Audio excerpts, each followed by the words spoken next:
De 9 a Buenos 12. días, el gusto es mío el poder compartir con ustedes algunos minutos para poder hablar de este tema que está marcando la agenda en nuestro país y tiene que ver con la detención de don Arturo Murillo por este caso del soborno y lavado de activos en los Estados Unidos. Junior, antes de entrar en materia, ¿recuerdas tú un acto heroico, increíble, algo que no olvidas de tu mamá? Tantas travesuras que he hecho yo. Recuerdo una vez, muy joven, iba a los Boy Scouts y nos enseñaban lo que se llamaba o lo que se llama el paso comando, ¿no? Entonces colocamos con unos amigos una cuerda de la barda de mi casa a la barda del colegio, que era la calle que nos separaba. Subimos sobre la cuerda y de pronto la barda de mi casa se vino abajo. Gracias a Dios no había nadie allí cerca.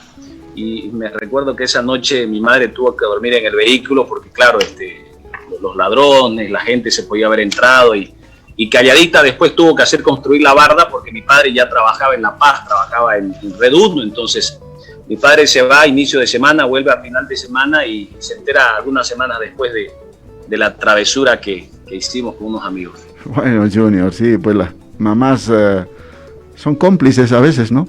De nosotros. Bueno, Junior, después de este episodio en tu vida vamos a entrar en materia. Por favor, Junior, ¿cómo te enteraste del caso? A ver, Andrés, me llama una persona, y nunca lo he dicho, o sea, recién ayer conversé con alguien, porque mucho se decía que era gente del MAS que me pasaba la información, los documentos, pero te voy a decir que en este caso me llama un ministro de Estado, que ya no estaba en el gobierno de Yanine, y me dice, tengo cierta información respecto a una compra millonaria con sobreprecio en este tema de los gases lacrimógenos. Entonces, le digo, bueno, juntémonos. Dice, sí, pero te están siguiendo a vos y me están siguiendo a mí. Pero ¿cómo sabes eso? Sí, en gabinete se ha hablado el tema y si nos vamos a ver tenemos que cuidarnos, es decir, tenemos que tomar algunas previsiones para que no sepan que soy yo la persona que ha filtrado la información. Nos damos modos para encontrarnos, llego a una casa, habían dos personas ahí y una tercera persona que era la que nos iba a explicar la documentación, no llega por una cuestión de seguridad y dice que quiere contactarse por teléfono. Ponen altavoz, me entregan los documentos, me entregan el contrato, me entregan las cartas, la carta donde primero el gobierno boliviano cotiza Cóndor, una carta del 25 de noviembre, y luego otra carta del 26 donde ya cambian de opinión y designan a Bravo Tactical como la empresa que tiene que ser la intermediaria para vender. A todo esto se adjunta una cotización de Venezuela, y yo les digo, medio que no va a cuadrar, le digo, este informe porque es Venezuela está ligada al gobierno que se ha ido, entonces va a haber mucha susceptibilidad, le digo, entonces tenemos que tratar de buscar otra cotización de algún otro país que haya comprado a Cóndor. Quedamos ese día de que se iba a hacer las gestiones con correos para que se pueda lograr otra cotización. Pasan 7, 10, 12 días creo, y no había respuesta de Cóndor. No se logró la cotización y claro, el 31 de mayo, digo, tiene que salir el reportaje. El 31 fue el domingo 31 de mayo. Yo lo empiezo a trabajar el reportaje el día viernes por la tarde, empiezo a estudiar los documentos ya en detalle. El día sábado armo el reportaje. El día domingo me envía el productor el reportaje como a las 6 de la mañana y tipo 7 hago algunas consultas con mi hermana y con gente del canal, y a las 8 de la mañana el reportaje ya estaba colgado. Un reportaje, Andrés, que tiene como base exactamente lo mismo que dice el FBI, a diferencia de que nosotros, por ejemplo, no teníamos acceso a las cuentas bancarias, no teníamos acceso para poder filtrar, pinchar y escuchar las llamadas telefónicas, los mensajes, los correos electrónicos. Eso lo hizo el FBI. Pero nosotros en el reportaje inicial, el 31 de mayo, hicimos dos analogías, ¿no? La primera, la relación entre Rodrigo Méndez y Luis Beckman, que era el papá del socio de la empresa, que es Brian Beckman, y la relación entre Arturo Murillo y Rodrigo Méndez. Es decir, había una relación muy cercana entre el jefe de gabinete y el vendedor, y el jefe de gabinete y el entonces ministro de gobierno. Lo dijimos. Mostramos fotografías de una serie de viajes de Rodrigo Méndez con Luis Beckman en Buenos Aires, en Miami, aquí en Bolivia. Y mostramos fotografías de Arturo Murillo con Rodrigo Méndez en la campaña, motoqueando en un restaurante. Es decir, había mucha cercanía.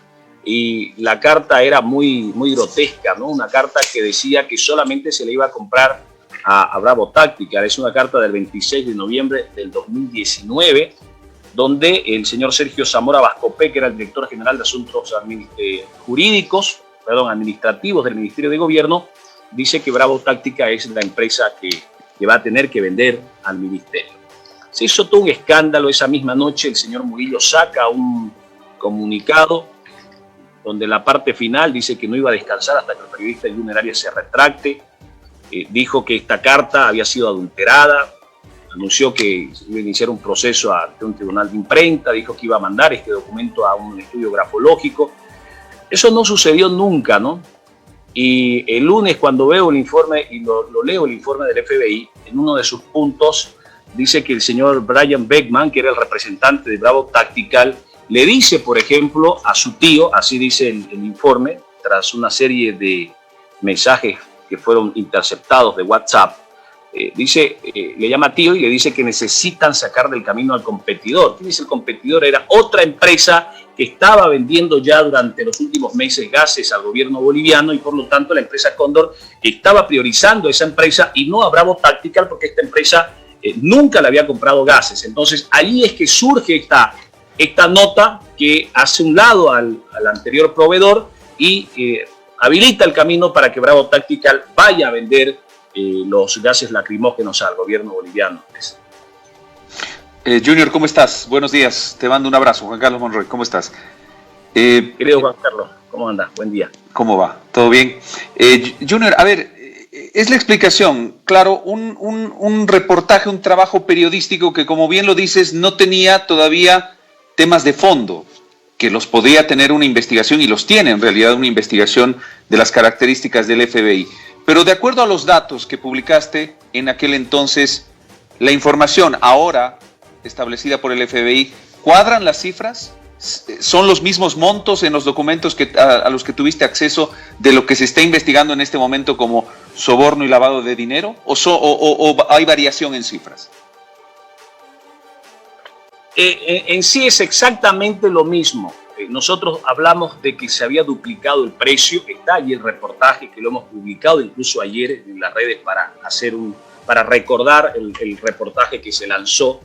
Lo único a lo cual nosotros no tuvimos acceso a este informe, o sea, no tuvimos acceso, a diferencia del informe del FBI, es cuándo se mandó la plata, por qué se devuelve el dinero, a cuáles correos se envían las solicitudes, y todo aquello que ha traído consigo el interceptar las llamadas, los correos electrónicos y los mensajes. Pero la misma analogía a la cual hace referencia el informe del FBI en torno a la relación entre Luis Beckman, Brian Beckman y Rodrigo Méndez, fue exactamente la misma relación y analogía que nosotros hicimos el domingo 31 de mayo, y exactamente igual el precio. Nosotros hablamos de que se había duplicado el precio y de que Venezuela, Ecuador y otros países se habían pagado la mitad de lo que el gobierno boliviano en aquel entonces se pagó para la compra de estos agentes químicos.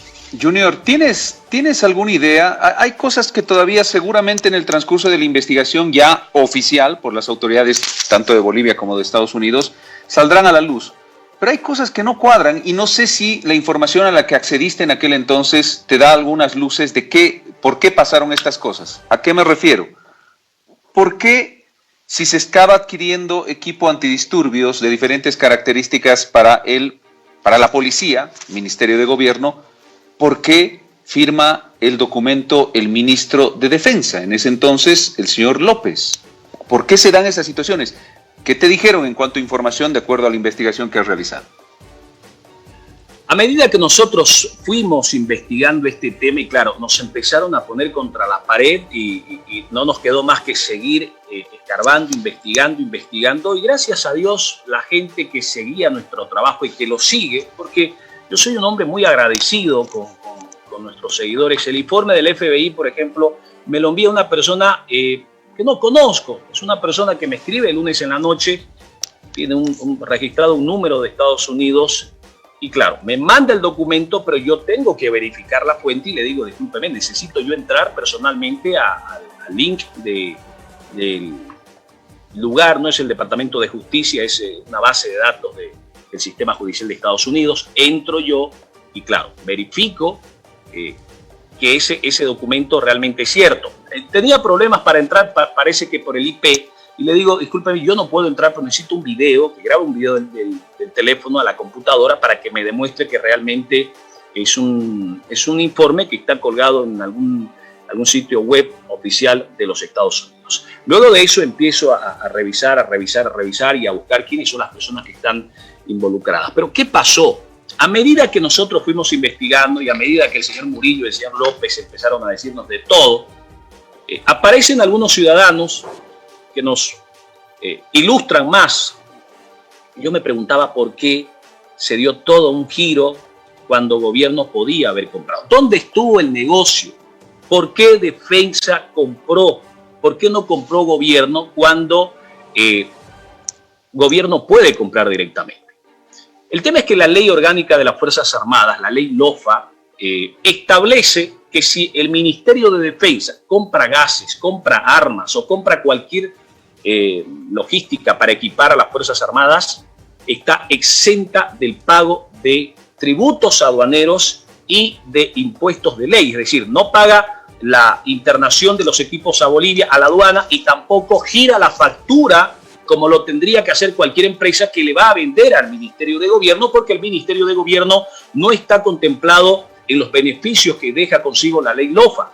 Entonces, lo que se hizo fue generar una ganancia extra, que son como $1.200.000, $1.300.000, para poder hacer posible que la diferencia entre la compra y la venta sea mucho mayor a la que se podría haber generado si es que una empresa llegaba al país, pagaba sus tributos aduaneros y luego pagaba sus impuestos. Es decir, había $1.200.000, $1.300.000 que estaban libres de polvo y paja para que se proceda luego a la distribución de esos recursos económicos. En ese momento era muy difícil para nosotros decir que esa diferencia era para que se la entreguen a Rodrigo Méndez o a Arturo Murillo, porque primero que no teníamos la evidencia, teníamos las sospechas, pero en ese momento ellos estaban al mando del país, es decir, nos íbamos a ganar un proceso de aquellos. No había forma que demostremos, pero sí obviamente se podía establecer que había una utilidad extra que estaba generando esta movida, que fue el que Defensa compre para gobierno y no así gobierno para la policía. Después de todo, aparece un informe donde se modifican 3 veces el contrato, porque el contrato inicial es del 19 de diciembre del 2019. Los gases tenían que llegar en diciembre, no llegan. Se modifica nuevamente en enero, se modifica en febrero y finalmente en marzo se consolida la compra-venta de estos agentes químicos después de la firma de un decreto supremo que tiene fecha del 26 de febrero, el decreto 4168, que asigna 2 elementos. Asigna 40 millones de bolivianos, pero además le habilita a la señora Yanine Áñez, al ministro de Defensa, don Fernando López, la emisión de NOCRES, las notas de crédito fiscal. Vean ustedes, nosotros compramos y nosotros pagamos los tributos aduaneros porque hay 2 informes del Ministerio de Defensa, un informe financiero y un informe administrativo que le decía a Fernando López que no iba a poder acogerse a la ley LOFA para luego entregarle los gases al Ministerio de Gobierno. Junior, voy a apelar más que al periodista, al Junior persona, ¿ya? ¿Qué sentiste cuando la noche del 31 de mayo el Ministerio de Gobierno, esa vez al mando de Arturo Murillo, emitió el comunicado y ese comunicado decía falsa esa denuncia? Era para dañar el prestigio y la dignidad del personal de este ministerio.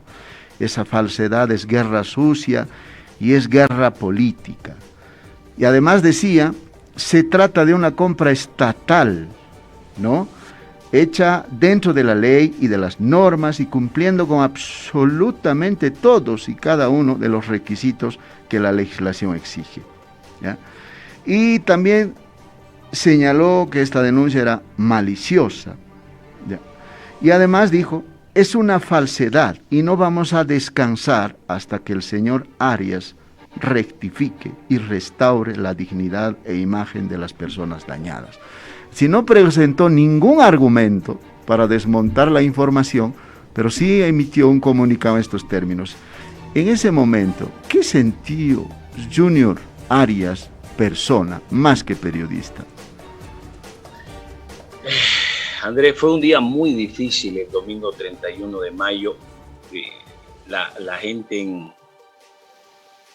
mi casa estaba aterrada, ¿no? Mis hijos estaban asustados. Mi esposa también estaba aterradísima y me tocaba ser el tipo fuerte, el tipo sólido, porque se empezaron a decir muchas cosas en las redes, ¿no? Yo no soy abogado, pero, bueno, no soy abogado porque no tengo el título, ¿no? Pero he estudiado y estamos todo el día en esto, entonces algo le tenemos que entender. A partir del mediodía, el miedo se apodera de mi casa, porque recién, unas 3-4 horas después de haber publicado el informe, me di cuenta que me había enfrentado a un hombre muy poderoso. Estaba ese día en mi casa, tranquilo, no salí, no almorcé, y creo que tipo 8 de la noche aparece el informe. Y claro, el miedo inundó de tal manera de que mi esposa me dice, ¿estás seguro que esos papeles son reales? ¿Estás seguro que esos papeles existen? Y claro, yo un rato empecé hasta a dudar, digamos, ¿no? Y le digo, sí. Y esa noche creo que yo respondí también al comunicado del ministro. El día lunes fue un día donde sí te apoyaba, digamos, la gente que en ese momento estaba del lado de la oposición, con algunas declaraciones y todo lo demás, pero claro, al momento de ya no existe ese apoyo, porque es fácil apoyar con un mensaje o con un texto o una publicación. El problema es cuando ya el problema está encima, ¿no? Cuando el poder comete excesos y abusa de ostentarlo en ese momento. Fue una semana dura y a partir de ese momento, Andrés, mi vida cambió radicalmente. El martes, por ejemplo, recibo una llamada de un colega periodista que yo aprecio mucho en La Paz y me dijo, Junior, ve a tu oficina a la 1, quiero conversar contigo, te voy a hacer una videollamada. Me llama, estaba junto a otra persona y me dicen, Murillo ha ordenado sembrarte pruebas, seguirte, hacer lo que tengan que hacer contra vos y contra tu familia para que de una vez te den un escarmiento. Yo no le creí, o sea, dije, puede ser. Y se van a cambiar al director de la FLCC, me dio el nombre del nuevo director, me dijo que el antiguo se tenía que ir. Y claro, uno dice, de repente son un poco exagerados, ¿no? Llego a mi casa, no comento nada, pero ya en la tarde, noche, le llamo a mi padre y digo, mire, este informe hay que estar atento por si acaso. El día miércoles en la mañana se da el cambio que nos avisaron el martes en la mañana. O sea, exactamente todo lo que nos dijeron se da. Uh-huh. Y el miércoles entramos a una reunión del equipo de prensa y la dirección del canal y quedamos en que el jueves íbamos a tomar una decisión, el miércoles, perdón, íbamos a tomar una decisión en la noche. Claro. Se me comunica de que yo estaba suspendido de mis funciones. Fue una discusión muy dura porque yo no estaba de acuerdo en que se me suspenda. Pero hoy mi padre me dice, no, se suspende porque se suspende. Entonces, yo prefiero tener un hijo y no llorar un hijo. Claro, Junior. Ahora voy a volver con el periodista Junior Arias. Después de un año, el calendario se fue despegando de las hojitas, ¿no? Junio, julio, agosto, septiembre, octubre, noviembre, y volvimos al mismo mayo. Y cuando te enteraste a través de esa persona que te mandó el vínculo, y dijiste, aquí está, el sobreprecio está confirmadísimo, y además hay más datos, ¿no? Porque el FBI lo terminó de probar. ¿Qué sentiste? El lunes no me daba cuenta de la magnitud. Llego yo del noticiero a casa, me doy una ducha, me siento a ver algunas otras publicaciones y a tipo 10 de la noche entro. Yo no hablo inglés. Entonces agarro la computadora y lo traduzco, porque son 20 y algo páginas, 63 puntos. Lo traduzco todo, voy a Word, llevo a Word, imprimo y empiezo a leer. Y a medida que iba leyendo, me quedaba sorprendido. No podía creer que todo lo que provocó una serie de persecuciones, amenazas, presiones, hostigamiento, esté siendo replicado finalmente por una agencia dependiente de los Estados Unidos, y de que era como que estaban terminando de armar un rompecabezas que yo había dejado botado en una mesa hace un año atrás, ¿no? Porque pensé haber cumplido, hice la denuncia, se abrió la investigación a la fiscalía, pero allí no pasó más nada. Entonces, estuve ese día hasta las 3:30 de la mañana, más o menos, el martes, la madrugada del martes.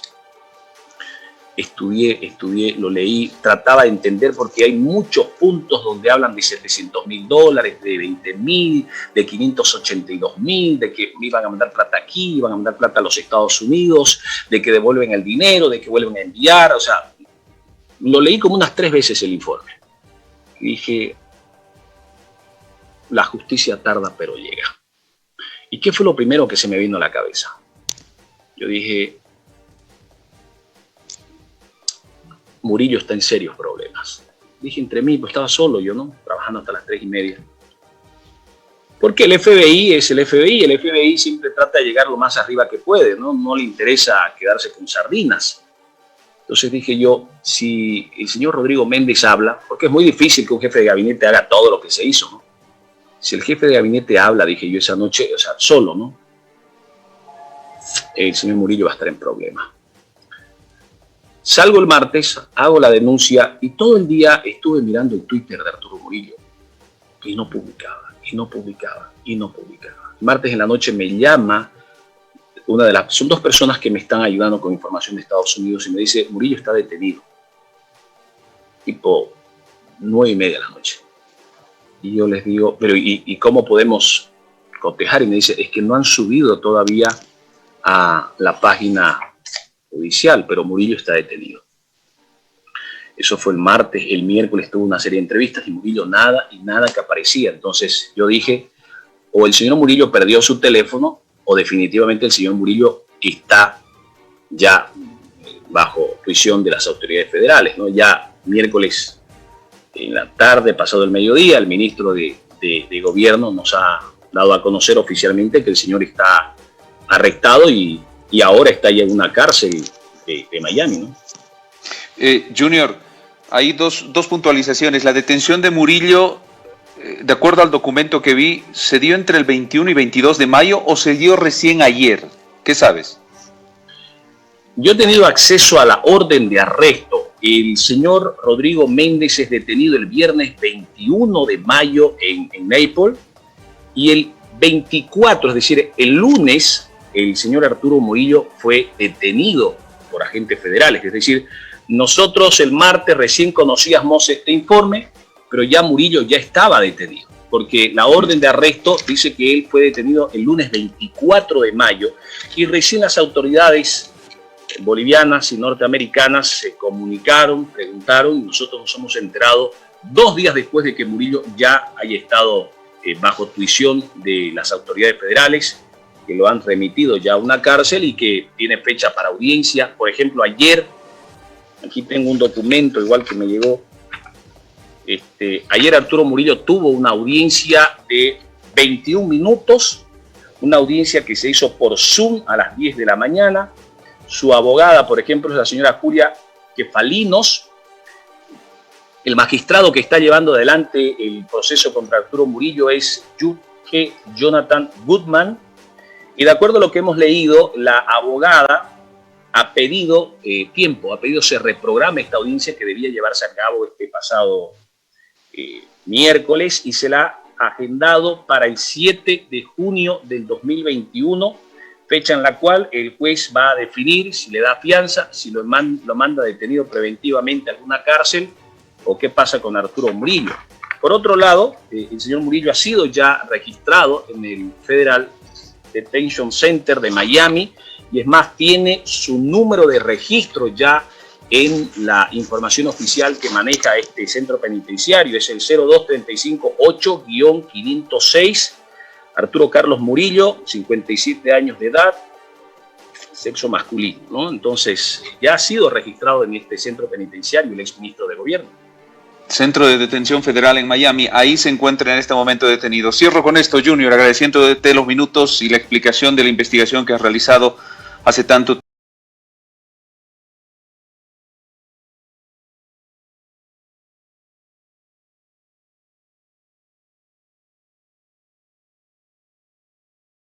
Yo decía anoche que a mí me da mucha pena la actuación de la Fiscalía General, y hay que decirlo, ¿no? Creo que hay demasiado cálculo político.